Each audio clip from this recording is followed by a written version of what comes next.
क्या आप जानते हैं कि कुछ स्वर्गदूत मनुष्यों की तरह धरती पर रहते हैं जो परमेश्वर के द्वारा दिए गए विशेष कामों को करते हैं। कहीं आप वो स्वर्गदूत तो नहीं।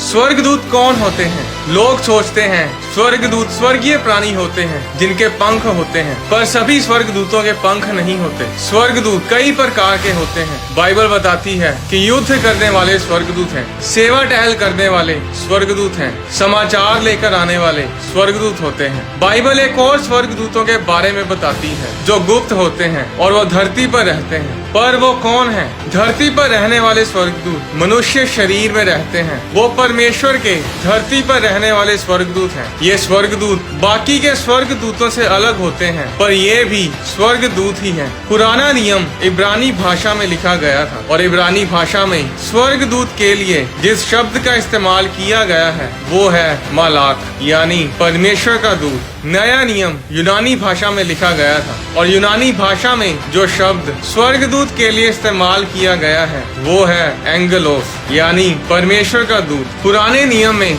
हागे की पुस्तक अध्याय 1 उसकी 13 आयत में लिखा, तब यहोवा के दूत हागे ने यहोवा से आज्ञा पाकर उन लोगों से ये कहा, यहोवा की ये वाणी है, मैं तुम्हारे संग हूँ। इस वचन में हागे को परमेश्वर का दूत बोला गया है। इब्रानी भाषा में दूत शब्द की जगह यहाँ पर मलाक लिखा गया है। बाइबल में हागे को जो मनुष्य था उसे परमेश्वर का दूत बोला गया है। एक मनुष्य को परमेश्वर का दूत क्यों कहा गया? क्योंकि वो परमेश्वर के द्वारा परमेश्वर का संदेश लेकर भेजा गया था। अगर आप नए नियम को पढ़ें तो उसमें यूहन्ना बपतिस्मा देने वाला भविष्यद्वक्ता था जो यीशु मसीह के जन्म से पहले आया था और यूहन्ना परमेश्वर के राज्य का प्रचार करता था। मत्ती अध्याय 11 उसकी 10 आयत और लूका अध्याय 7 उसकी 27 आयत में यूहन्ना के बारे में लिखा है कि ये वही है जिसके विषय में लिखा है, देख मैं अपने दूत को तेरे आगे भेजता हूँ जो तेरे आगे तेरा मार्ग तैयार करेगा। यूनानी भाषा में दूत शब्द की जगह एंगेलोस लिखा गया है जिसका मतलब है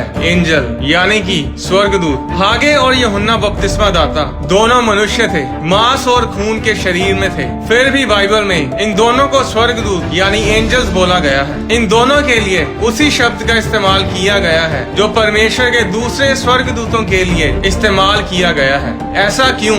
स्वर्गदूत वो होता है जो परमेश्वर के द्वारा भेजा जाता है। स्वर्गदूत संदेश वाहक होता है, वो संदेश लेकर आता है। स्वर्गदूत का मतलब होता है अम्बेसडर, दूत जो परमेश्वर की ओर से एक विशेष काम के लिए भेजा जाता है। वो इस दुनिया का तो नहीं होता, पर इस दुनिया के लिए भेजा जाता है, उन लोगों के लिए जो इस धरती पर रहते हैं। तो ये गुप्त स्वर्गदूत कौन है? ये वो हैं जो यीशु मसीह में नया जीवन ले चुके हैं, जो आत्मा से जन्मे हैं। अगर आप यीशु मसीह पर विश्वास करते हैं तो आप नया जन्म प्राप्त कर चुके हैं और आप परमेश्वर के स्वर्गीय दूत हैं। यूहन्ना अध्याय 1 उसकी 12 आयत में लिखा, परंतु जिन्होंने उसे ग्रहण किया उसने उन्हें परमेश्वर की संतान होने का अधिकार दिया, अर्थात उन्हें जो उसके नाम पर विश्वास रखते हैं। वे ना तो लहू से, ना शरीर से, ना शरीर की इच्छा से, ना मनुष्य की इच्छा से, परंतु परमेश्वर से पैदा हुए हैं। अगर आप यीशु मसीह पर विश्वास करते हैं तो आप परमेश्वर की संतान हैं। आप इस धरती के नहीं हैं, आप स्वर्ग के हैं। आप परमेश्वर के बेटे बेटियां हैं। हम धरती के नहीं हैं, हम स्वर्ग के वासी हैं। बाइबल में लिखा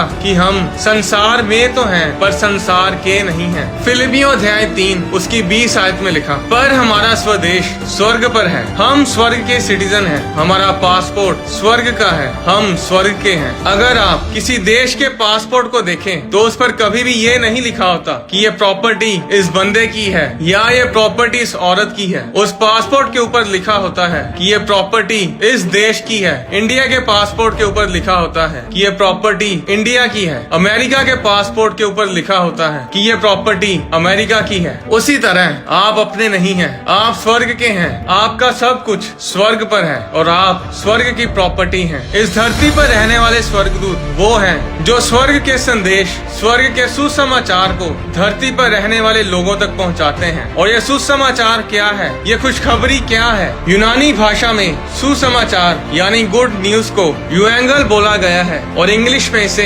इवेंजल बोला जाता है, जिससे एवेंजलिज्म शब्द निकला है। एवेंजलिज्म शब्द के बीच में एंजल आता है। ऐसा क्यों? क्योंकि यही काम एक एंजल का होता है। स्वर्गदूत स्वर्ग के संदेश को लेकर आता है। तो जब आप परमेश्वर के इस बोझ को लेते हैं, जब आप परमेश्वर के इस काम को अपनाते हैं और परमेश्वर के सुसमाचार को दूसरों तक पहुंचाते हैं, तो आप परमेश्वर के धरती वाले स्वर्गदूत बन जाते हैं। आप एक गुप्त स्वर्गदूत बन जाते हैं। अपनी जिंदगी को लाचारों की तरह, बेचारों की तरह ये सोचकर व्यतीत ना करें कि आप इस धरती के हैं। अपने जीवन को ऐसे जियो जैसे कि आप परमेश्वर के द्वारा दिए गए काम को कर रहे हैं। इस दुनिया में तो हैं, पर इस दुनिया के नहीं हैं। अब आप इस धरती के नहीं हो, आप नया जन्म ले चुके हो। अब आप स्वर्ग के सिटीजन हो, स्वर्ग के एम्बेसडर हो। पुराने नियम में जो राजा का दूत होता था, उन पर कोई हाथ नहीं डालता था। जब राजा अपना समाचार देकर, अपना संदेश देकर किसी के पास अपने दूत को भेजता था, तो लोग उस दूत की उसी तरह इज्जत करते थे जैसे राजा की करते हैं। जब राजा किसी दूसरे राज्य में अपने राजदूत को भेजता था, तो दूसरे राज्य का राजा,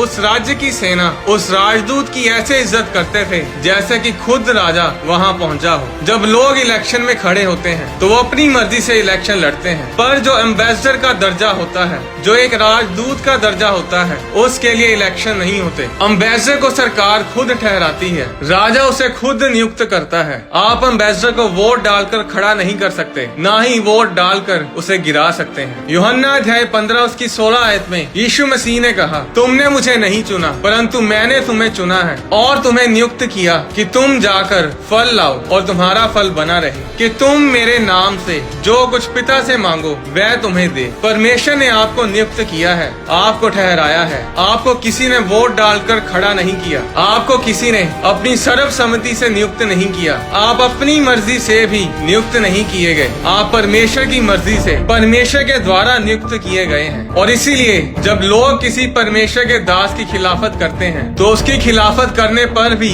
उन्हें कोई फर्क नहीं पड़ता, क्योंकि उन्हें प्रजा ने नहीं बल्कि परमेश्वर ने, राजा ने नियुक्त किया है। मायने नहीं करता आप कहां से हैं, आपकी जात क्या है, आप कौन से धर्म से हैं। परमेश्वर ने रिहाब जैसी वेश्याओं के जरिए देशों को बदला है। अनपढ़ मछुआरों को परमेश्वर ने नियुक्त किया ताकि देशों को बदले। ये भी उनकी अपनी मर्जी से नहीं हुआ, बल्कि परमेश्वर की मर्जी से हुआ। एम्बेसडर उस देश का सिटीजन कभी नहीं बनता जिस देश में वो काम के लिए भेजा जाता है। एम्बेसडर, राजदूत उतना अमीर होता है जितना अमीर उसका देश होता है। और राजदूत यानी एम्बेसडर अपने आप को नहीं दर्शाता, वो अपने पूरे देश को दर्शाता है। आज भी ऐसा ही है। जब इंडिया का एम्बेसडर अमेरिका में जाता है, तो वो खुद को नहीं दर्शाता, बल्कि अपने देश को दर्शाता है। वो एम्बेसडर, वो दूत सिर्फ आम इंसान नहीं है, वो पूरा का पूरा देश है। उस एम्बेसडर के साथ पंगा लेना पूरे इंडिया के साथ पंगा लेना है। और कानून ये कहता है कि अगर एम्बेसडर अमेरिका में है, तो अमेरिका की पुलिस, वहाँ की सेना एम्बेसडर को हाथ भी नहीं लगा सकती।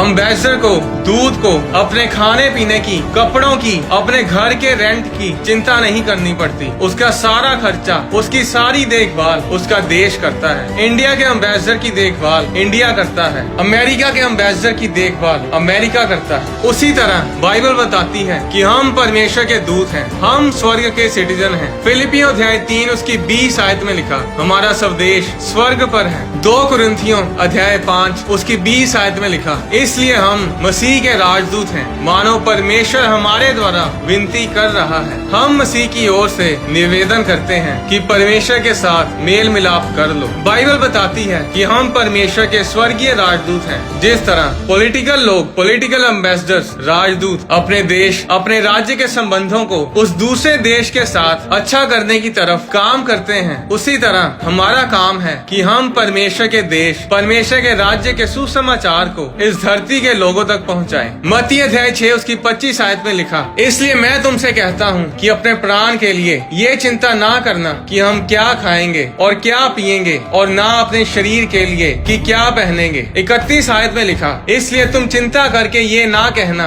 कि हम क्या खाएंगे या क्या पिएंगे या क्या पहनेंगे, क्योंकि अन्य जातियाँ इन सब वस्तुओं की खोज में रहते हैं, पर तुम्हारा स्वर्गीय पिता जानता है कि तुम्हें इन सब वस्तुओं की आवश्यकता है। इसलिए इसलिए पहले तुम परमेश्वर के राज्य और उसकी धार्मिकता की खोज करो, तो ये सब वस्तुएं भी तुम्हें मिल जाएंगी। आपको अपनी चिंता नहीं करनी है। अगर आप परमेश्वर के स्वर्गीय राजदूत हैं, तो आपको बस परमेश्वर के काम को करना है। आपकी सभी जरूरतें स्वर्ग संभाल लेगा। एक देश के राजदूत की सुरक्षा की जिम्मेवारी उसके देश की सरकार की होती है। उसकी सुरक्षा के लिए सीक्रेट एजेंट्स होते हैं, रॉ एजेंट्स होते हैं, FBI, CIA होती है। उसी तरह आप जो कि परमेश्वर के राजदूत हैं, स्वर्गीय राजदूत हैं, आपकी सुरक्षा परमेश्वर के स्वर्गदूत करते हैं। कभी किसी देश के राजदूत के साथ पंगा लेकर देखना, उसका पूरा देश उसकी सुरक्षा के लिए खड़ा होता है। आप इंडिया में अमेरिका के राजदूत को छू भी नहीं सकते, वो कड़ी सुरक्षा से घिरा होता है। उसी तरह परमेश्वर का राज्य है। बाइबल में लिखा है परमेश्वर राजा है। जब यीशु मसीह को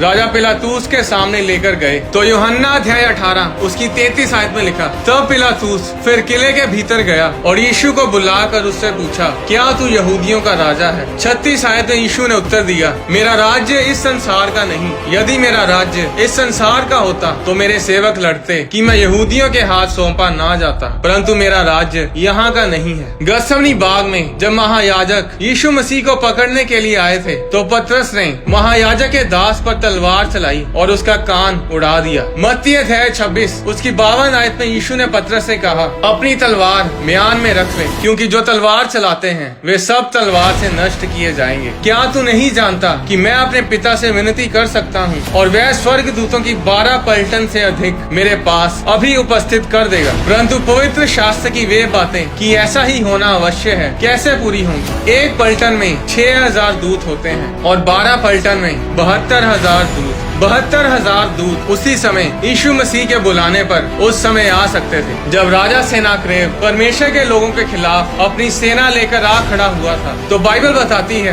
कि परमेश्वर के एक स्वर्गदूत ने उस एक रात में अशूरिय सेना के 1,85,000 सैनिक मार गिराए। 2 राजा अध्याय 19 उसकी 35 आयत में लिखा, उसी रात में क्या हुआ कि यहोवा के दूत ने निकलकर अशूरियों की छावनी में 1,85,000 पुरुषों को मारा, और भोर को जब लोग उठे तब देखा कि लाशें ही लाशें पड़ी हैं। उस एक दूत ने एक रात में 1,85,000 सैनिक मारे। जरा सोचो कि उस रात 12 पलटन स्वर्गदूतों की यानी कि 72,000 स्वर्गदूत एक रात में कितने लोग मार सकते थे? 1332 करोड़ 13 बिलियन 320 मिलियन। आज पूरी दुनिया की जनसंख्या 780 करोड़ है। उन स्वर्गदूतों ने उस रात कुछ ही घंटों में पूरी पृथ्वी के लोगों को खत्म कर देना था, पर यीशु मसीह ने ऐसा नहीं किया। उसने हमारी खातिर उस पाप के प्याले को पिया, हमारे लिए मार सही, कोड़े खाए, उसके ऊपर थूका गया। उसके एक इशारे पर स्वर्गदूत पूरी धरती की ऐसी तैसी कर सकते थे, पर वो इस दुनिया की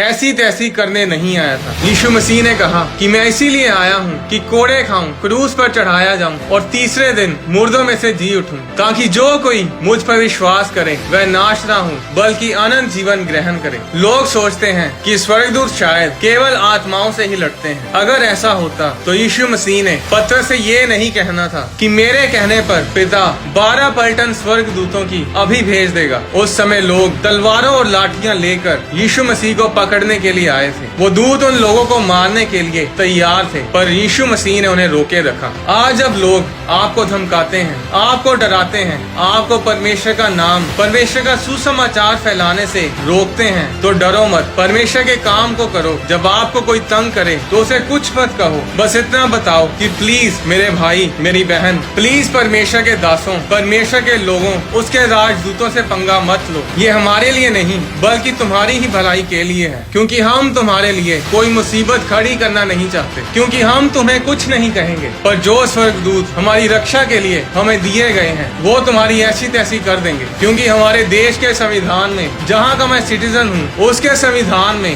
भजन संहिता 51 उसकी 11 आयत में हमारे राजा की तरफ से यह आदेश है कि जहाँ कहीं भी मैं जाऊँ स्वर्गदूत मेरी रक्षा करें। मैं दिखने में तो अकेला अकेला लग रहा हूँ, पर मैं अकेला हूँ नहीं। परमेश्वर के दूत, परमेश्वर की सेना मेरे आसपास मेरी सुरक्षा के लिए खड़ी रहती है। जरा सोचिए, इतने सुरक्षित और इतने सामर्थी हैं आप। आज समस्या ये है कि लोगों को पता ही नहीं कि उनकी वैल्यू क्या है। बाइबल में परमेश्वर ने कहा कि ज्ञान ना होने के कारण मेरे लोग नाश हो रहे हैं। आप परमेश्वर के राजदूत हैं, आप स्वर्ग के सिटीजन हैं। हमारा सब देश स्वर्ग पर है। लाचारों की तरह जिंदगी जीना बंद करो, परमेश्वर के कामों को करो, सुसमाचार प्रचार करो। और प्रचार करने के लिए आपको पास्टर बनने की जरूरत नहीं, आपको माइक और स्टेज की जरूरत नहीं। आप अपने काम पर, अपने नगर में, अपने पड़ोसी को परमेश्वर के बारे में बता सकते हैं। और परमेश्वर के प्रचार को करने से पहले अपने जीवन पे काम करो, अपने जीवन को सुधारो, अपने पापों से तौबा करो, नम्र बनो,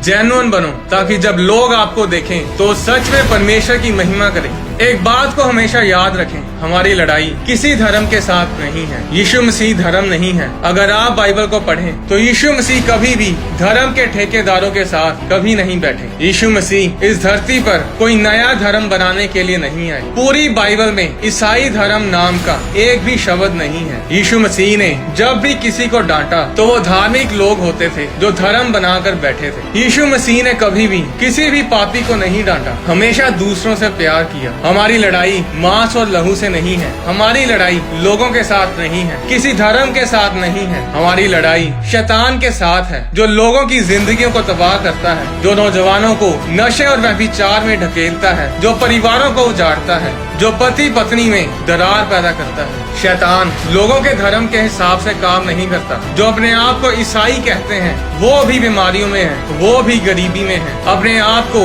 ईसाई बोलने से कुछ नहीं होगा, अपने आप को क्रिश्चियन बोलने से कुछ नहीं होगा। अगर आपकी जिंदगी में यीशु मसीह नहीं है तो वो जिंदगी नहीं, श्राप है। यीशु मसीह ने कहा, मैं तुम्हें नया धर्म देने के लिए नहीं आया, मैं तुम्हें बहुतायत का जीवन देने के लिए आया। जो विश्वास करेगा वो उद्धार पाएगा और स्वर्ग का सिटीजन कहलाएगा। आप जो परमेश्वर में नया जन्म ले चुके हैं, अब आपको तय करना है कि स्वर्ग के दूत, परमेश्वर के राजदूत बनकर परमेश्वर के कामों को करना है या फिर एक साधारण जीवन जीना है। क्योंकि अगर आप स्वर्ग के एम्बेसडर, परमेश्वर के राजदूत बनकर इस धरती पर परमेश्वर के कामों को करेंगे तो परमेश्वर आपकी सभी जरूरतों को अपने स्वर्गीय भंडार से पूरा करेगा। आने वाली वीडियोस में मैं आपको बताऊंगा कि यीशु मसीह के जी उठने के बाद मरियम मगदलीनी यीशु मसीह को पहचान क्यों नहीं पाई। जीवन का वृक्ष जो अदन के बाग में था वो आज कहाँ है? क्या उसके फल को खाकर इंसान अमर हो सकता है? और अगली वीडियो में मैं आपको बताऊंगा यीशु मसीह का नाम इस धरती पर यीशु मसीह ही क्यों है और यीशु मसीह को स्वर्ग में किस नाम से पुकारा जाता है।